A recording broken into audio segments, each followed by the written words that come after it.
Bismillahirrahmanirrahim. Assalamualaikum warahmatullahi wabarakatuh. Saya atas nama Ahmad Rafiq Rehan Mastur.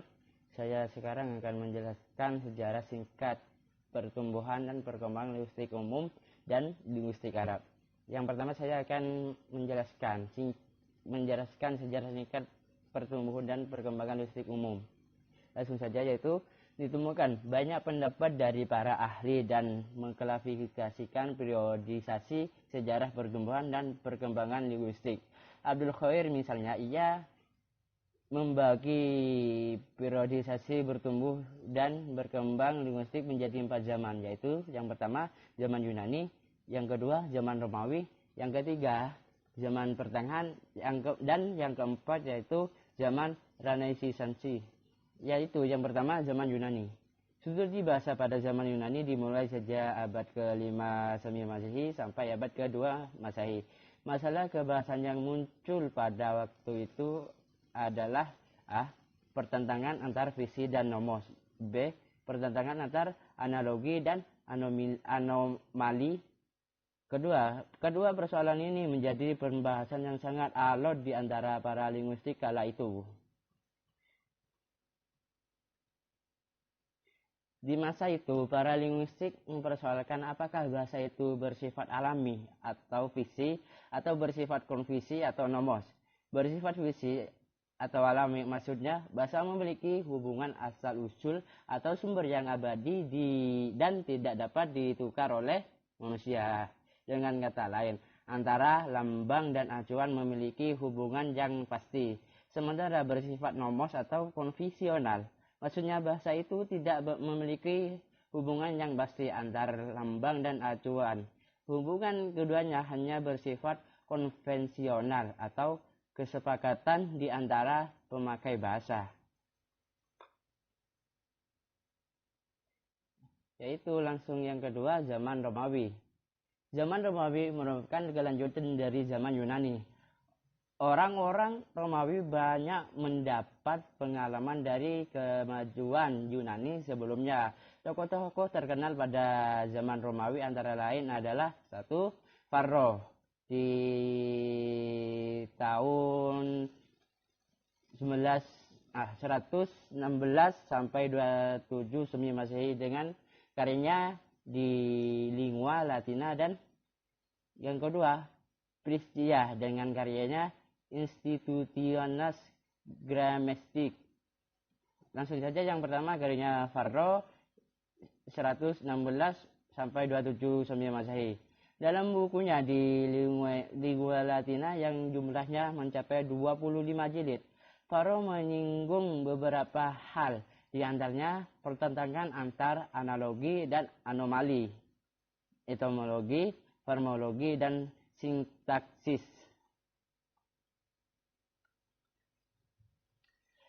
Persoalan etimologi, misalnya Varro berpendapat bahwa terjadi perubahan bunyi dari zaman ke zaman, demikian juga hanya dengan perubahan yang terjadi pada makna kata di samping itu. Varro juga memberi catatan bahwa kata-kata Latin dan Yunani yang berbentuk sama adalah pinjaman langsung. Dalam soal morfologi, Varro berpendapat bahwa dalam bahasa Latin ada kata yang bersifat analogi atau beraturan, dan ada yang bersifat anomali tidak beraturan. Di samping itu, Varro juga membagi kelas kata bahasa Latin menjadi 4. Yang itu yang pertama kata benda, 2 kata kerja, yang ketiga kata penghubung atau participial, dan yang keempat kata pendukung atau adverbium. Yang selanjutnya yaitu Persia. Dalam bukunya Institution Grammatic yang jumlahnya mencapai 18 jilid, membahas beberapa persoalan yang menyangkut bahasa Persia, yaitu fonologi, morfologi, dan sintaksis. Persia kemudian dikenal sebagai peletak dasar tata bahasa Persia. Dalam bidang fonologi, Persia membicarakan pertama-tama sekali soal tulisan atau huruf yang kemudian disebut dengan literaria. Huruf adalah bagian terkecil dari bunyi yang dapat dituliskan.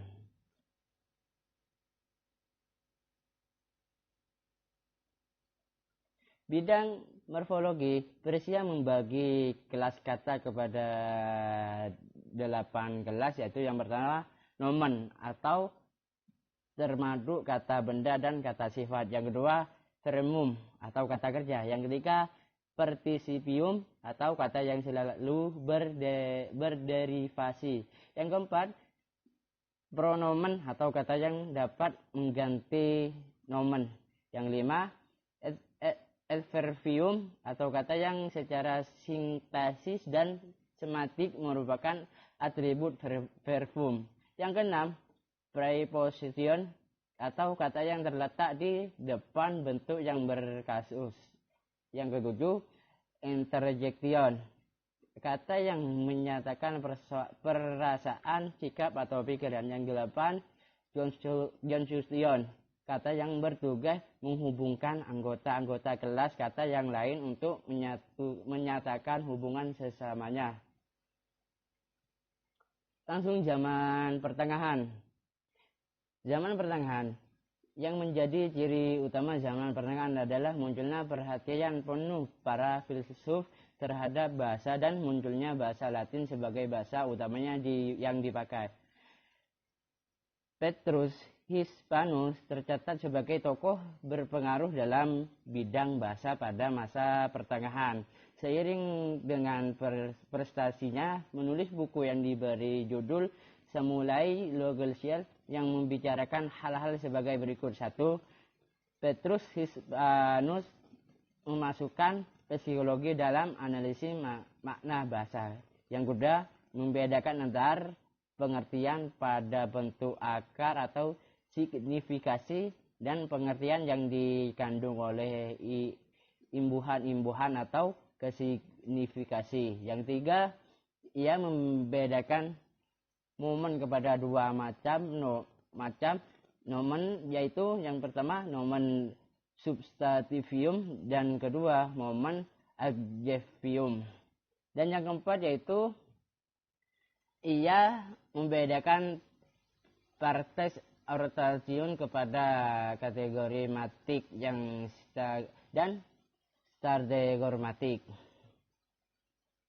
Zaman Renaissance. Secara etimologi Renaissance berarti lahir kembali, yaitu masa kehidupan kembali, usaha mempelajari zaman kuno atau Yunani dan Romawi, baik mengenai keseniannya, filsafat dan sastra yang lahir pada abad 16 dan 17. Sehingga dapat dikatakan bahwa masa Renaissance dianggap sebagai zaman pembukaan abad pemikiran abad modern. Bahasa Ibrani semakin mendapat perhatian di kalangan para linguistik di masa Renaissance. Seiring dengan kedudukannya sebagai bahasa kitab Perjanjian Lama dan Perjanjian Baru, di antara tokoh yang menggeluti bahasa Ibrani adalah Ruslin. Zaman modern. Setelah masa Renaissance berlalu, muncullah bab baru dalam perjalanan sejarah perkembangan linguistik, yaitu munculnya tokoh linguistik berkebangsaan Swiss, yaitu Ferdinand de Saussure pada tahun 1857 sampai 1933. Ferdinand dianggap sebagai bapak linguistik modern berdasarkan pandangan-pandangannya yang dimuat di dalam karyanya yang berjudul Cours linguistique generali.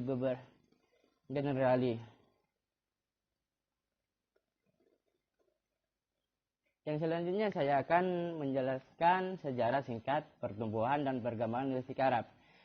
Perhatian terhadap linguistik Arab muncul pada awal perkembangan Islam. Linguistik dimaksud adalah ilmu tata bahasa Arab yang kemudian dikenal dengan ilmu Nahwu.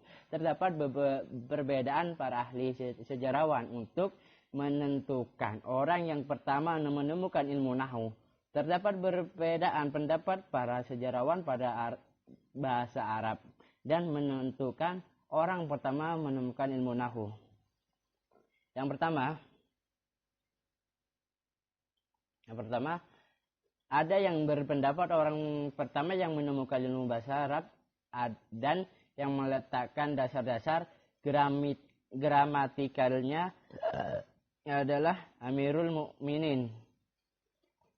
Yang pertama ada yang berpendapat orang pertama yang menemukan ilmu bahasa Arab dan meletakkannya dasar gramatikalnya adalah Amirul Mukminin, yaitu Ali bin Abi Thalib. Ada yang berpendapat bahwa orang pertama yang menemukan ilmu nahwu adalah Abul Aswad Al-Duwaili.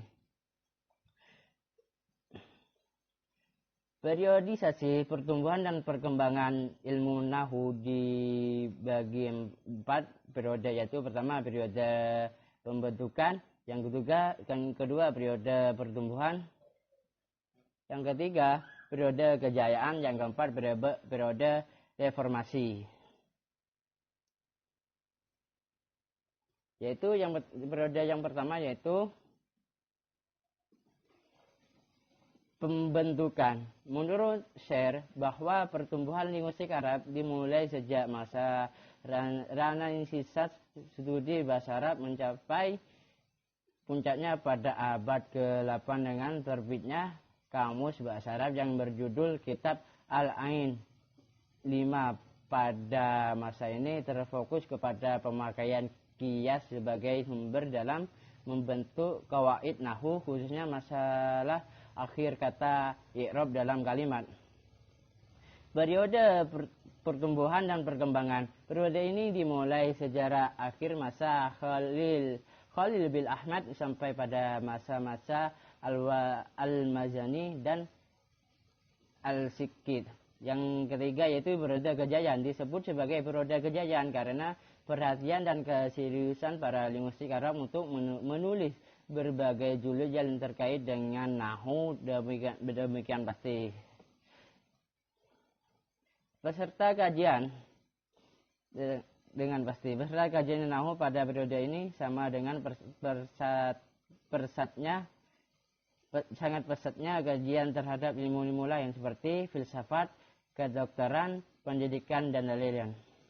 Periode yang keempat yaitu reformasi dan reformulasi. Yang dimaksud dengan reformasi atau reformulasi di sini adalah munculnya pemikiran dan upaya dari para linguistik Arab untuk memformat kembali materi nahwu pada pembahasannya supaya lebih mudah dipelajari.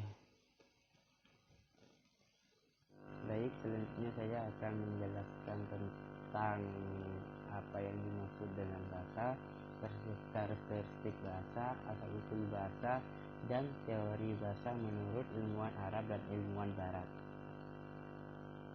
Yang pertama saya akan menamakan materi tentang asal-usul bahasa. Bahasa adalah salah satu ciri khas manusia yang membedakannya dari makhluk lain.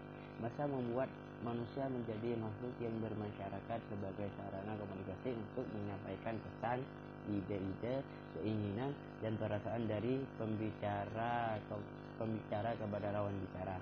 Terdapat kurang lebih 5.445 bahasa alamiah di seluruh dunia. Bahasa-bahasa ini dipergunakan sebagai isyarat komunikasi antar anggota masyarakat pemakainya.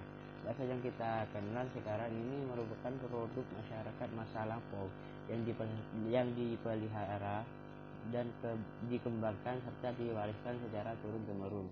Bahasa tumbuh dan berkembang sejalan dengan masyarakat dan budayanya penuturnya.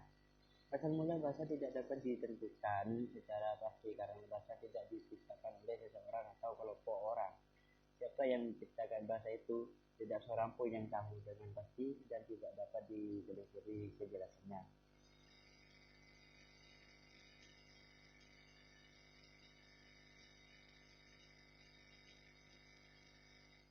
Dan selanjutnya saya akan menyampaikan teori asal mula munculnya bahasa. Sampai bertahan abad ke-18, Teori-teori asal-usul bahasa dapat dikategorikan sebagai definia origin atau berdasarkan kedewaan atau kepercayaan. Pada masa ini, kemunculan bahasa dianggap memiliki keterlibatan Tuhan. Bahkan, Tuhanlah yang mengajarkan langsung kepada manusia. Pada bagian akhir abad ke-18, sekumulasi asal-usul bahasa terpindah dari wawasan keagamaan dan tahyul ke alam baru yang disebut dengan organic faith passion organisasi. Ini ada beberapa teori, ada 7 teori. Teori yang pertama adalah teori definien original atau teori tauhid. Teori ini mengaitkan asal-usul bahasa kepada Tuhan. Bahasa adalah ilham dari Tuhan, merupakan pemberian Tuhan yang terbesar dan terpenting kepada manusia untuk memuliakannya. Teori ini muncul saat pertengahan abad ke-18. Yang kedua yaitu teori istilah, yaitu teori kesepakatan yang memandang bahwa bahasa dunia lahir karena ada persetujuan manusia yang memiliki bahasa yang bersangkutan. Ibnu Jini yang merupakan salah satu pendukung teori ini mengatakan bahwa bahasa bukan berasal dari wahyu yang diterima begitu saja dari Tuhan, melainkan dibuat dan disepakati oleh manusia. Dengan kata lain, bahasa merupakan produksi manusia yang tumbuh dan berkembang sejalan dengan usaha manusia itu. Yang ketiga, teori Poh pada akhir abad ke-18. Teori ini tentang asal-usul bahasa beralih dari wawasan keagamaan, mistik dan tahyul ke fase organisasi. Pendukung teori ini berpendapat bahwa manusia bermula dengan bentuk pekikan, jaritan atau rintihan yang keluar dari manusia secara instiktif untuk menyentuhkan kegembiraan, keheranan, kemarahan atau kesakitan dan lain-lain.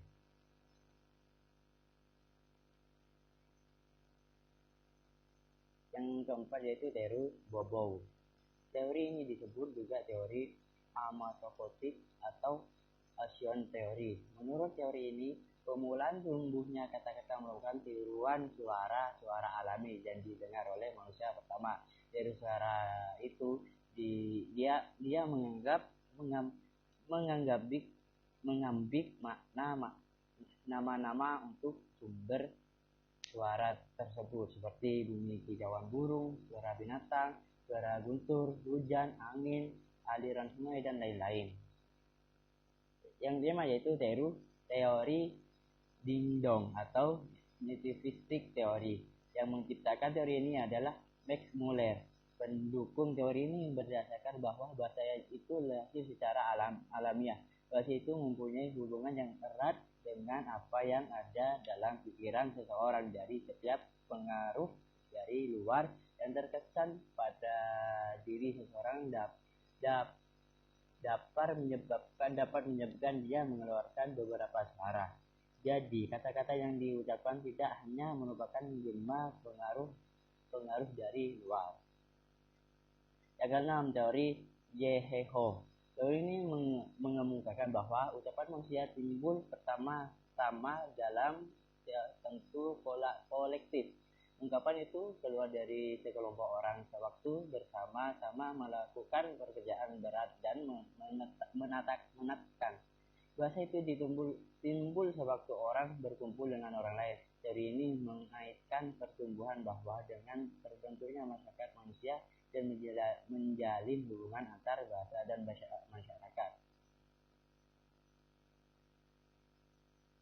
Yang ketujuh yaitu teori verbal Westerus. Tokoh teori ini adalah Cyril Lahar Paget.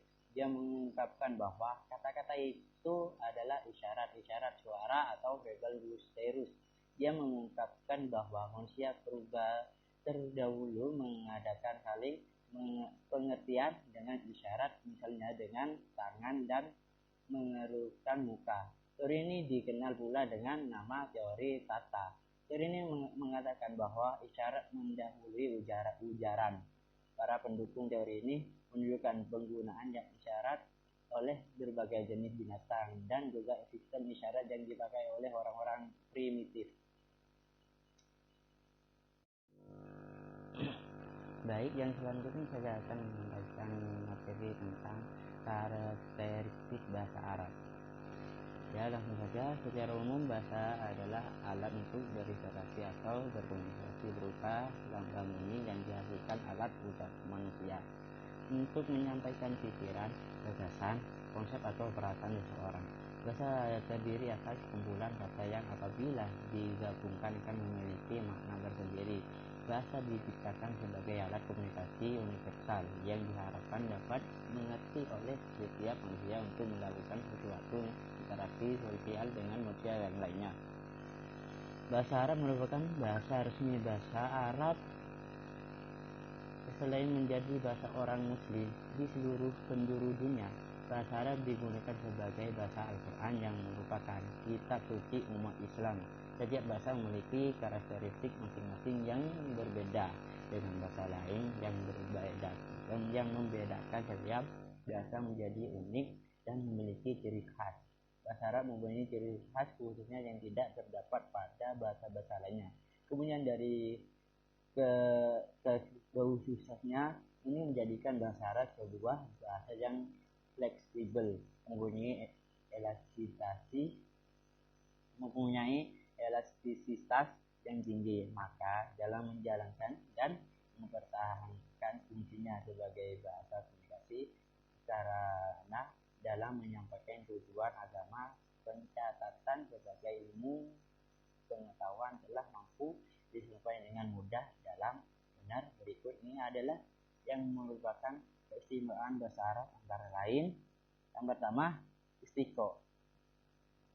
Yang dimaksud dengan istiqo adalah pengambilan sigot atau bentuk kata dari sigot yang lain karena ada persamaan baik dari segi bentuk, maknanya maupun strukturnya, sedang dengan beberapa tambahan tertentu yang telah ditetapkan.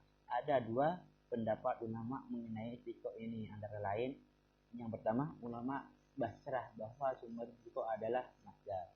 Yang kedua ulama Kufah bahwa sumber istiqo adalah kata kerja atau fi'il. Yang kedua itu takrib atau arabisasi. Yang dimaksud dengan arabisasi yakni kata asing yang diambil ke dalam bahasa Arab. Dalam proses takrib mungkin terjadi pengurangan, pembaharan, penukaran sehingga bahasa tersebut menjadi bahasa Arab asli sebagai bentuk dari kata yang terdapat, menambah dan penukaran kata kulit hitam berasal dari bahasa Persia ditambah alif dan hak ditukar dengan huruf jim. Seperti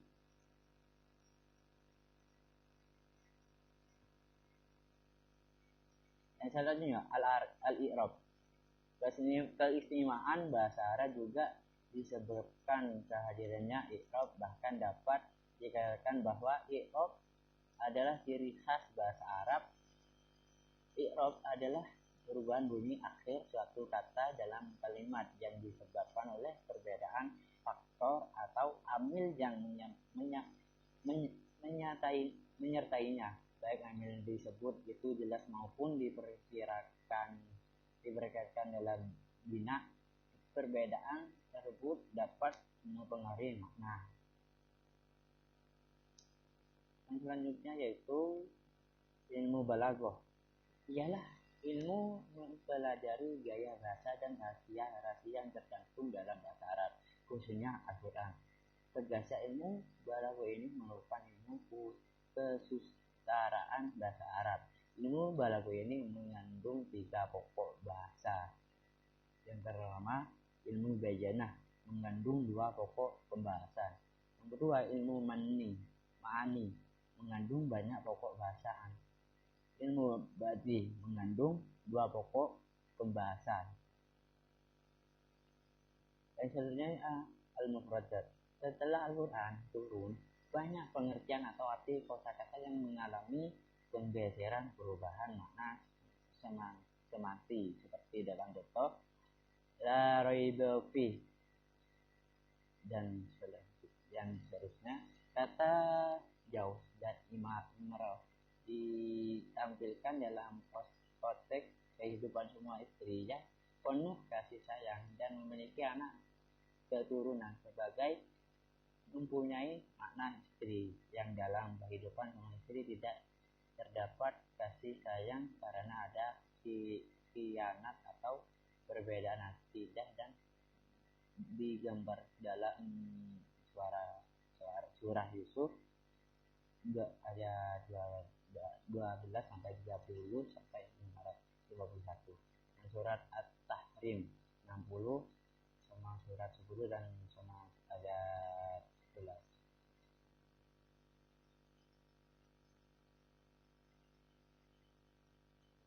Sekian dari saya materi dari awal saya sampaikan, semoga bermanfaat. Apabila ada kesalahan atau kekurangan, dan mohon maaf sebesar-besarnya. Assalamualaikum warahmatullahi wabarakatuh.